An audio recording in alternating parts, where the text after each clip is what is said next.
This morning, as usual, you got your delightful cappuccino at Jenny's place, and she shared some news with you that perhaps she can collect the money a bit sooner. She met with the owner of a small bakery that is testing out new baked goods and offering them to small cafes like Jenny's at a low price for a period of time. This sweet and savory dessert is called Munchie Cruller. The bakery is offering them at a cost of $2.50 each for a period of time of 30 days. Jenny can invest $10 of her daily savings and sell them at $5.50 to make some profit and also see if the customers like it and would pay the price. Interesting! Why not try it for 30 days? But before that, we need to know the potential benefit. In other words, we need to do some calculation for each day of the trial period. We need to add the daily savings amount. Then calculate how many pastries we can afford to buy and pay for the goods. Then calculate the revenue after selling them and add it to the bucket. Do we have to repeat the same code 30 times? And what if Jenny renegotiates the terms to 3 months?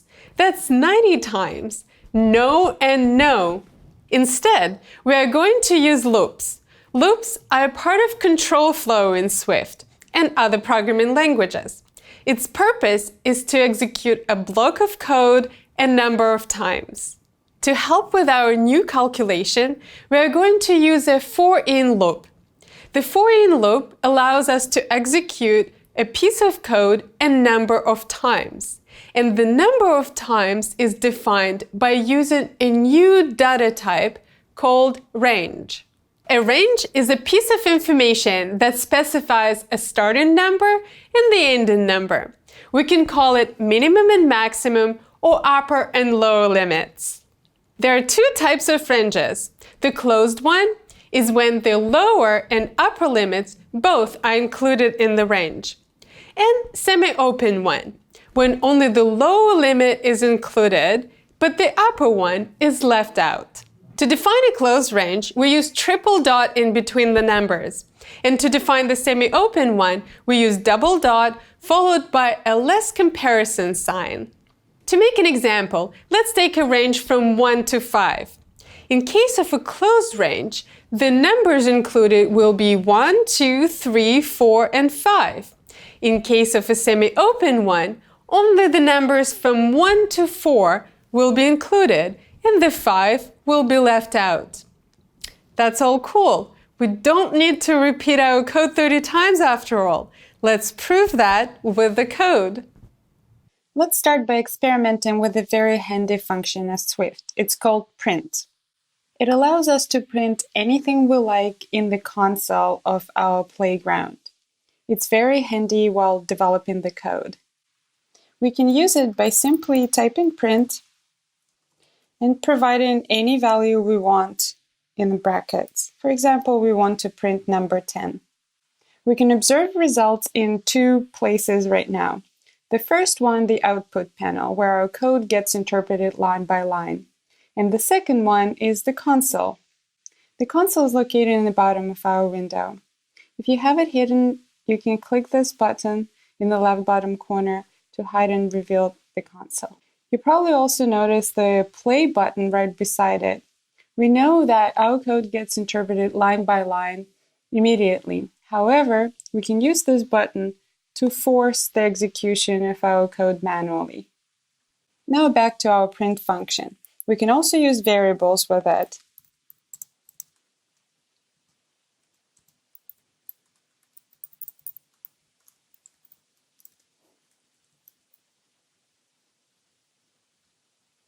And of course, we can use strings.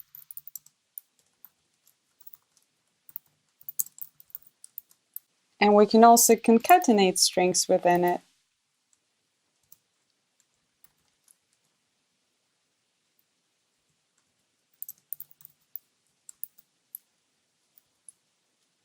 Here we go.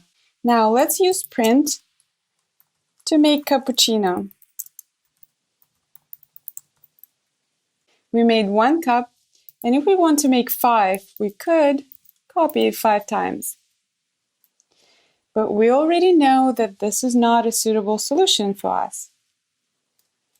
Instead, we'd like to do something like repeat 5 times, make cappuccino. How do we do that? To accomplish this kind of repetition of some instructions, in our case print function, we are going to use for in loop. And this is how it looks like.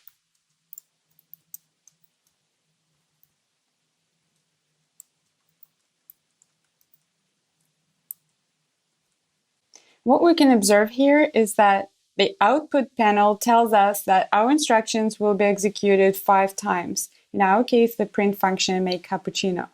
We can also refer to the console and observe that make cappuccino phrase has been printed exactly 5 times. Let's go over in detail what's going on here.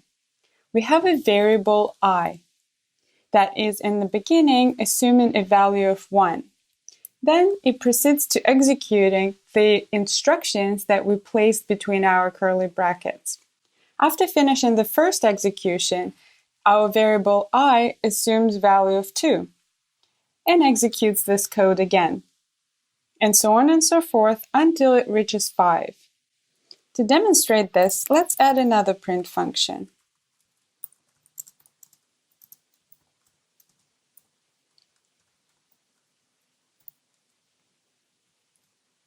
And once again, on the output panel, it states that this line of code will be executed 5 times, and indeed, we have it printed in our console 5 times. Each time, it indicates which number of cup that is, which matches the value of our I variable. The variable I is just a variable that we can use within our for in loop instructions block. It can have any name we want. We can have it as beautiful cup. And here we go. What's important to remember here is that for in loop allows us to execute a block of code that we place between the brackets a certain number of times. We specify that number by specifying the minimum value of the counting variable or enumerating variable and the maximum number of it. Which brings us to the next type we're going to experiment with, range. So we can declare a variable of range type. Ranges can be of 2 types, closed and semi-open. The one we used in our last example is the closed one. To define the value for the range, we need to provide the minimum limit and the maximum limit of the range and position the triple dot in between. Closed range means that it includes all the numbers starting from the minimum limit and ending with a maximum limit, including the maximum limit, and everything in between. Let's rename our variable to reflect the type of the range we're using. It's going to be closed range for now. And the second one is semi-open. The difference is that it will not include the maximum limit. To indicate that, instead of triple dot, we use double dot and then less than sign. Let's demonstrate how both of them work using the for in loop and print function.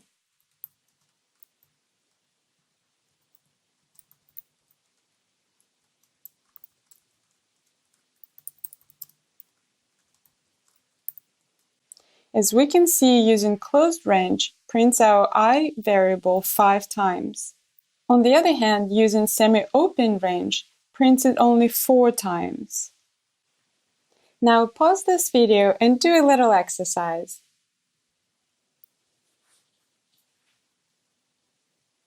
Welcome back. Here's my result. Surely you got something similar here, but let's review it. Considering that we had to use semi-open range to complete our task, the upper limit of our range has to be 101 and not just 100, because the last number of the range is not included in the range. Now that we know how for in loops work, let's go back to our calculations for Jenny. We are not going to need this code anymore. Let's remember what information Jenny provided for us. daily investment of $10, new pastry available for purchase at $2.50, sale price for the new pastry $5.50, and the investment period 30 days. Let's create a variable for our savings and call it money, and assign 0 to it, assuming that our savings or profit from investment equals 0 on day 1. Now pause this video and try to calculate the savings considering the investment on your own. Welcome back. Here's my result. Let's see what's going on here. We created a loop that's going to execute 30 times from 1 to 30, and we're using closed range. Then every day we're adding $10 to our original savings as an investment. Next, we're taking the money for the purchase of the pastries. And finally, we're adding the money to our savings after selling the pastries at a new price. And at the end of the 30-day period, we're printing the result of our savings, which is $660. Not bad. A couple improvements we can make here. The first one, as we can see in our for in loop, we didn't end up using I variable anywhere in our code. This means we don't need it, in which case we don't have to declare it. We can replace it by underscore. Next, in all our calculations, we use variable money, and we base our calculation on the current value of that variable. We can avoid typing variable multiple times by doing this. A combination of operators plus and equal means that we need to take the current value of variable money and add 10 to it, and then place it back to the variable money. Let's repeat the same thing for the remaining code.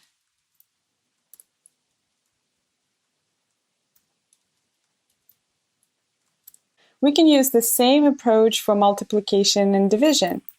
So we could do money multiplied by 10 would speed up our savings, or we can divide it by 10, which obviously wouldn't be as good.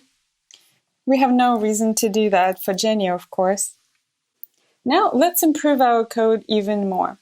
So far, we've been using numbers in our calculations. Some of them we had to repeat more than one time. This means if the value changes, we need to update those numbers in proper places, which makes the code less flexible. To resolve this, we can use variables. We can also keep the declaration of those variables in one spot so that it's easy to review and adjust. Here at the top, we have all our initial data, so that if something changes, we can quickly make adjustments. Well done! Let's see what's next.